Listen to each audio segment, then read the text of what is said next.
galing sa Shopee. So, Ninja, ito mabasa eh, Ninja Van ang nag-deliver. Ayan. Yes. At tapos, ano lang naman to, sabon pampaganda. Pero hindi naman maganda. So, pero, sabon siya na maganda. Ito yung hiyang sa amin, pati ng mga anak ko.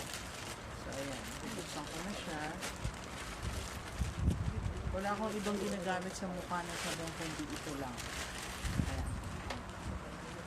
Ako, lagi ako mo-order nito kasi dati sa Shopee, dati sa Farmers kasi MECQ or ECQ, nagla-lockdown, nagsasara yung mga mall. So, hindi na ako makabili sa Farmers. Hindi nakabili doon, sarado na.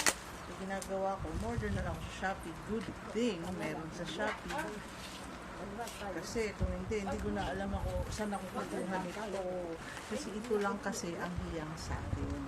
Sabon sa mukha. Hindi nag-dry, hindi na kung ano-ano nangyayari sa mukha ko. Mamaya malalaman nyo kung anong pangalan itong sabon na to. Suspense muna tayo. So, ito na. Wait lang. Kasi paborito ko ditong bubble. Ang tawag dito? Bubble ano? Plastic? Ang tawag dito? Angela? Ay, bubble wrap pala. Sorry. Okay, yan. So, dinadahan-dahan ko talaga siya kasi paglalaroan ko siya mamaya. Ayan. Kasi madamot ako dito. Ay, dapat pala hindi ko tanggalin lahat. Ayan. Nainip na ba kayo? Tagal ako mag-unwrap. Pero, madami, ay, ayan na, natapon na.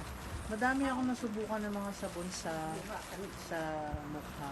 Pero, trinay ko lahat, actually. Not lahat, pero nag-try talaga ako ng ibang products. Kahit yung mga Safeguard, mga Palmolive, plus meron pa akong in-order na hindi rin gumana kasi nag-dry siya talaga. Hindi ko alam kung bakit hindi na makagandahan ng mukha ko. Pero, nagda-dry siya. Tapos nagkakapinta. So, ito na nga. Ayan. So, ayan.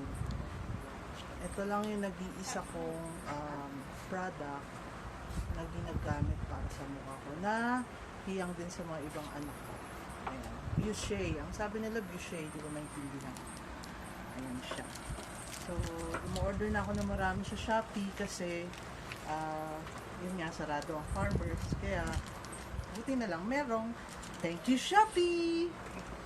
Ayan. So, 10 siya. Kayang-kaya ng bulsa.